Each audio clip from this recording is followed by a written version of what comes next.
Welcome, my friends, to another deep dive into the shadows of the human heart, here on Family Secrets Unveiled. Today, we're peeling back the layers of a chilling and deeply personal mystery, a story that began with a series of innocuous beeps and ended in a symphony of despair. This is the tale of Amelia, a woman who had a happy life, a loving husband, and a secret that wasn't hers to keep. A secret that found her anyway. Amelia's world was a comfortable one, filled with the simple pleasures of her quiet suburb. She was a librarian, a woman of 32 with kind eyes, a gentle smile, and a love for old books. Her husband, Ben, was a successful architect, a man whose easy confidence was the perfect anchor for her more reserved nature. They lived in a beautiful, old Victorian house with a sprawling garden that Amelia tended with a quiet devotion. Their life was a picture of domestic bliss, the kind you see in movies and think, that's too perfect to be real. But for them, it was. At least, that's what Amelia believed. The first text message arrived on a Tuesday, a day like any other. Amelia was sitting on the porch, a mug of chamomile tea in her hands, watching the sun dip below the horizon. Her phone buzzed, and she glanced at it, expecting a reminder from her work or a message from a friend. The text was from an unknown number. It read, "You should know what he did." Amelia frowned, her finger hovering over the delete button. Wrong number, she thought. But a chill, faint and unsettling, crept up her spine. She told herself it was just the evening air. The second text came an hour later. He buried it deep. He thinks no one knows. This one was different. The language felt pointed, accusatory. She blocked the number. But then, a few minutes later, another text arrived. The sender's ID was the same, yet the number was completely different. "You can't block the truth, Amelia." She felt a jolt of fear. How did they know her name? She didn't respond. She tried to dismiss it, to rationalize it as some kind of elaborate prank. But the words gnawed at her, a tiny, persistent worm in the back of her mind. The messages continued, each one more cryptic than the last. "The key is in the attic. Check the cellar. He lies every time he smiles at you."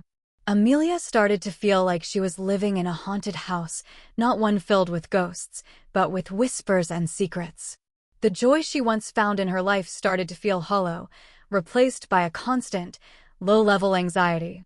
She found herself watching Ben, studying his face as he laughed, trying to see the lie behind his eyes. He seemed unchanged, his affection for her as clear and strong as ever. This only made the texts more sinister. Who would go to such lengths to terrorize her? And why? One night, the messages stopped being cryptic. A new one arrived, a chilling one.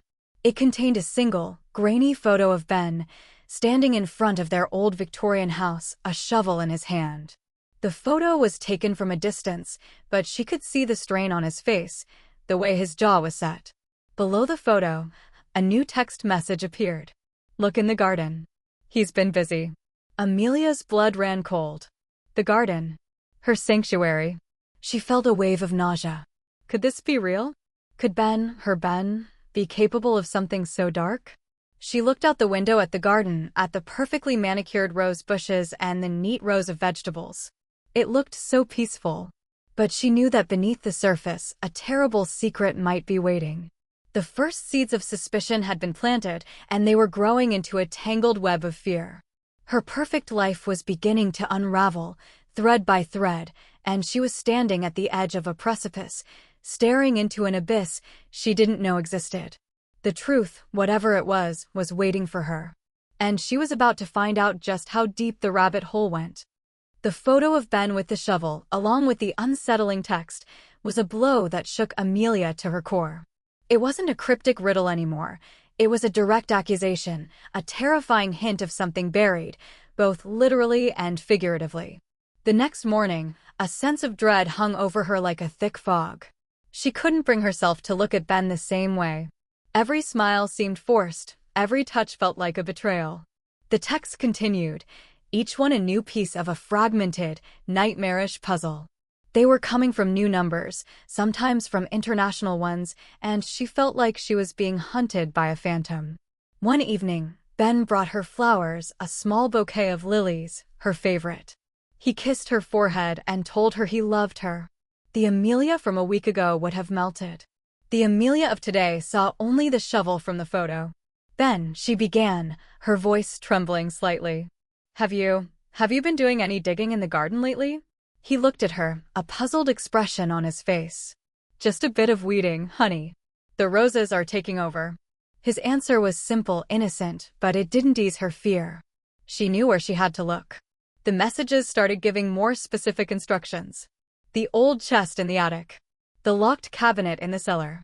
Amelia, driven by a desperate need for answers, began her search. The attic was a labyrinth of forgotten memories, filled with dusty boxes and old furniture. As she rummaged through a pile of old books and blankets, she saw it, a small, intricately carved wooden chest, half hidden beneath a forgotten tapestry. She opened it, her heart pounding. Inside, she found a collection of old photographs. They were of Ben, but he looked so much younger. His smile was different, more carefree, almost reckless. In one photo, he was standing next to a beautiful young woman with fiery red hair. The woman's face was blurred in some of the photos, as if deliberately. The sight sent a wave of icy coldness through her. Who is this woman? And why was Ben hiding her? A new message arrived, the tone more personal now. She was his first love. Before you. Before everything changed. The texts weren't just about Ben anymore. They started to mention her, Amelia. "You're just a replacement, you know. A distraction. He'll hurt you just like he hurt her."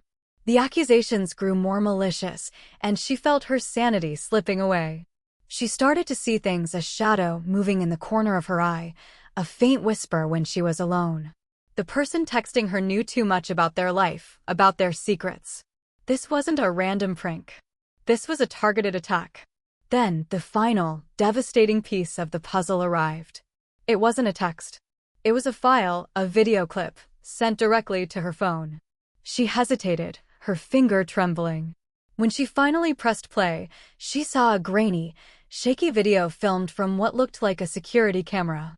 It was Ben, standing in their living room, talking on the phone. His voice was muffled, but the words "she's gone" and "we need to hide it" were painfully clear. The video showed him looking around nervously, his eyes full of a frantic desperation she had never seen before. Her husband, her rock, was a stranger. Amelia's world shattered. The love, the trust, the beautiful life she had been living, all of it crumbled to dust.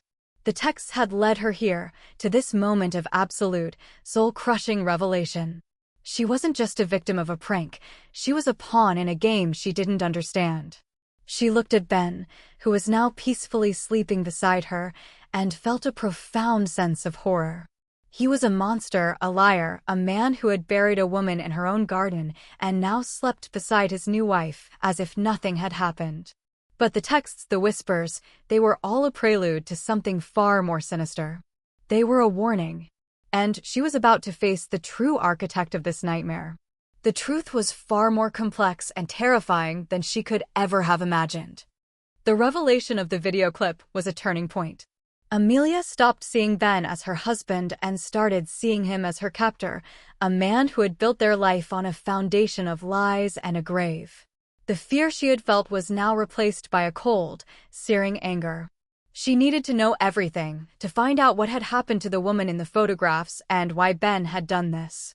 The texts, which had once felt like a source of terror, now felt like a lifeline, a twisted guide to the dark secrets of her own home. The next message came not from a new number, but from her own. Amelia's blood ran cold. The sender ID was her own name, her own number. "It's me, Amelia." The words were a knife to her heart. The Amelia he killed. The texts were not just a warning, they were a cry from beyond the grave. Her doppelganger, the other Amelia, was trying to communicate with her. "He killed me for what I knew about him. He's a monster." The texts came faster now, a torrent of horrifying details. The other Amelia had been a reporter investigating a series of missing persons cases. Ben, it turned out, was not an architect. He was a con artist, preying on lonely people and making their disappearances look like they had simply vanished into thin air. The other Amelia had gotten too close to the truth, and Ben had silenced her. The terror was not that Ben was a murderer, but that he was a serial killer. He had a meticulous system, a pattern of deception and violence. He found people who had no one to look for them, lured them in with his charm and confidence, and then, when they no longer served a purpose, he erased them. He had done it before, and he was planning to do it again. The messages revealed that her own life was in danger. "You're next. He's already planning how to get rid of you." The chilling truth was that she wasn't just his wife, she was his next victim. Amelia's investigation, guided by the texts from her own number, led her to a hidden compartment in the cellar, a small space behind a bookshelf. Inside, she found a collection of personal belongings, wallets, driver's licenses, and jewelry. There were also files on each person, a meticulous record of their lives and disappearances. In one of the files, she found a photo of Ben with a woman from the attic photographs. Her name was Sarah. The other Amelia had uncovered the truth about Sarah's disappearance, and that was what had led to her demise. Ben had buried Sarah's body in their backyard, a macabre monument to his crimes. The final text from her own number was a warning, a desperate plea. Don't let him win. Expose him. Tell the world what he is.